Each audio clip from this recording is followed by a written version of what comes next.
है तू कमजोर नहीं, शक्ति का नाम ही नारी है, जग को जीवन देने वाली मौत भी तुझसे हारी है। तो नमस्कार, आपके साथ मैं हूं अंजलि राठी और बहुत बहुत स्वागत करती हूं आप लोगों का हमारे चैनल टीवी 100 में। तो आज हम मौजूद हैं दिल्ली के इंडिया गेट पर। जैसे कि आप लोगों को पता ही होगा, नए संसद में महिलाओं को 33% आरक्षण देने के लिए बिल को लाया गया था। बीते कल यानी गुरुवार को बिल को पारित कर दिया गया। लोग राज्यसभा में बिल के पक्ष में 215 वोटें डली, वहीं विपक्ष में एक भी वोट नहीं डली। करीब 7.5 घंटे तक इस पर चर्चा चली और अंत में नारी शक्ति वंदन अधिनियम के नाम से बिल को पारित कर दिया गया। तो यहाँ मौजूद लोगों से जानेंगे कि जो बिल पारित किया गया है महिला आरक्षण के लेकर, उनका क्या दृष्टिकोण है। कि तो चलिए जुड़ते हैं यहाँ मौजूद लोगों से। तो मैम, जैसा कि आपको पता ही होगा, राज्यसभा में महिलाओं को 33% आरक्षण जो मिल चुका है, तो इसका क्या फायदा, कितना फायदा अब हम, आप भी महिला मैं भी महिला हूँ, हमें देखने को मिलेगा, क्या लाभ हमें इससे होगा, बताइए। मैडम, जैसे कि हमें पता है कि देखो, लाभ तो इससे इस चीज़ से बहुत होने वाला है। जैसे आके आपने कहा, आप भी महिलाएं हैं और हम भी महिलाएं हैं, बाकी बहुत सारी ऐसी महिलाएं हैं जो कि कुछ कमियों की वजह से, कुछ सपोर्टेड ना मिलने की वजह से पीछे रह जाती हैं, अपनी पोजीशन को प्रूव नहीं कर पाती हैं, अपने आप को अप्रूवल नहीं दे पाती हैं, तो शायद वो इससे हो पाए। तो बहुत अच्छा है, मेरे हिसाब से तो बहुत अच्छा है कि महिलाओं को आरक्षण मिला है और मिलना चाहिए, क्योंकि वो उनका हक है। तो मैम, जैसे महिला आरक्षण का जो मुद्दा वो बहुत पुराना है। 1996 में कभी ये मुद्दा उठाया गया था, तो मैम इतना समय इसको लेकर क्यों लग गया, आखिर क्या कहना चाहेंगे।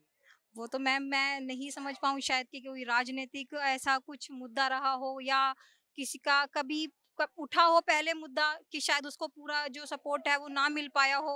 शायद वो कारण हो सकता है कि बात पहले उठी और नहीं चल पाई, लेकिन अब उठी और उसको पूरा करने की ताकत आई हो। जैसे मैम, विपक्ष द्वारा आरोप लगाए जा रहे हैं कि जब चुनाव नजदीक है तो लोगों का ध्यान महिला आरक्षण बिल की तरफ खींचा जा रहा है, क्योंकि 9.5 साल से जब सरकार थी तब तक, उस सत्ता में सरकार थी तब तक ऐसा कुछ नहीं हुआ। तो अब इस पर आप क्या कहना चाहेंगे, विपक्ष द्वारा जो आरोप लगाए जा रहे हैं। मैडम, विपक्ष तो बहुत बहुत तरीके के आरोप लगाता है। हम सबको पता है कि बीजेपी ने जो किया है और जो वो कर रही है, कि उसका तो कोई ऐसा है ही नहीं कि भाई वो 9.5 साल में ऐसा ऐसे कितने ही काम उसने पहले किए। वो देखो ना, 9.5 साल बाद ये महिला आरक्षण को क्यों देखा जा रहा है। किया तो है ना, बहुत सी पार्टी ने 15-15 साल 20-20 साल रहने के बाद भी नहीं हो पाया, लेकिन अब तो हुआ है ना। एग्जैक्ट बात तो जो हो रही है वो बात है। जी, मुझे लगता है कि ये ज़रूर फ़ायदेमंद है, क्योंकि हम एक ऐसी सोसाइटी में हैं जहाँ पे बहुत मिसोजिनी है, पेट्रियार्की है, तो ज़रूरी है कि महिलाएं आगे बढ़ें, और इनके लिए अगर आरक्षण आ रहा है तो बहुत अच्छी बात है। मैं ये मानती हूँ कि महिलाओं को जितना दबाया गया है, तो उसके लिए अब ये ज़रूरी है कि उनको आरक्षण मिले, और मैं इसकी सराहना करती हूँ। पर ये 2026 तक लागू होगा, तो ये एक बात है कि वो थोड़ा लेट है। अगर अभी होता तो और अच्छा होता। तो मैम, पर मतलब एक बात सोचने की कि जो महिला आरक्षण का मुद्दा है वो काफी समय से चल रहा है, काफी साल पुराना है, तो इतना समय आखिर क्यों लग गया बिल को पेश होने में। क्योंकि जैसा मैंने कहा कि ये हम एक पेट्रियार्कल और मिसोजिनिस्टिक सोसाइटी का पार्ट है, तो समय लगा, पर आई एम हैप्पी कि फाइनली अब ये आ चुका है। तो मैम, जैसे विपक्ष द्वारा आरोप लगाए जा रहे हैं कि जब इलेक्शन नजदीक है, जब सत्ता में बीजेपी सरकार 9.5 साल से है, लेकिन तब तक बिल को पारित नहीं किया गया, लेकिन जैसे इलेक्शन आने वाले हैं तो बिल को पारित कर दिया गया। तो इस आरोप के बारे में आप क्या कहना चाहेंगे। देखिए, जो पॉलिटिकल बात है तो विपक्ष तो बोलेगा ही, मतलब यही होता है, तो वो कोई बात नहीं। पॉलिटिकल चीज़ें ऐसे चलती रहेंगी, पर जो ज़रूरी बात है, जो मुद्दा है, तो वो ये है कि महिलाओं को आरक्षण मिले, वो आगे बढ़ें, और हमें देश की महिलाओं को राज्यसभा में, पार्लियामेंट में भी रिप्रेजेंट करें, ये बहुत ज़रूरी था। मैं तो यही कहना चाहूंगा, महिलाओं के लिए जो भी हुआ, आरक्षण मिला है, महिलाओं के लिए बिल पास हुआ, कुछ अच्छा हुआ है तो बहुत ही अच्छा हुआ हमारे देश के लिए। महिलाओं का के लिए आगे बढ़ना चाहिए। और जो बसों में भी बहुत ही सुविधाएं मिल रही हैं, जैसे केजरीवाल जी ने टिकट मुफ्त की है, या और महिलाओं को बहुत सुविधाएं मिल रही हैं। अगर अगर देश में कुछ महिलाओं के लिए अच्छा हो रहा है तो मुझे तो बहुत ही अच्छी बात है। अगर होना चाहिए ऐसा कुछ।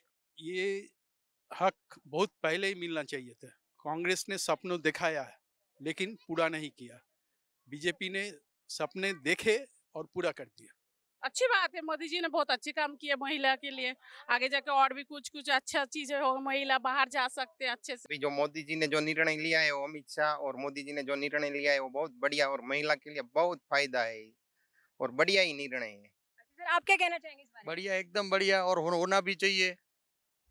%100 होना चाहिए। बढ़िया निर्णय है जो भी लिया है मोदी जी ने। तो पाजी आप क्या कहना चाहेंगे इस बारे में? बढ़िया बढ़िया निर्णय मैडम। बहुत फायदा है, अभी तो बहुत कुछ करेंगे मोदी जी, अच्छा कर रहे हैं। इसलिए हमें बहुत खुशी है कि ऐसी हमें सरकार मिलती रहे और हमसे आपसे निवेदन करते हैं कि हमेशा ऐसे सहयोग देते रहे आप। तो महिला जो आरक्षण का कानून पास होने से महिलाओं की सक्रियता हमारे देश में और बढ़ेगी, हमारा लोकतंत्र और मजबूत बनेगा।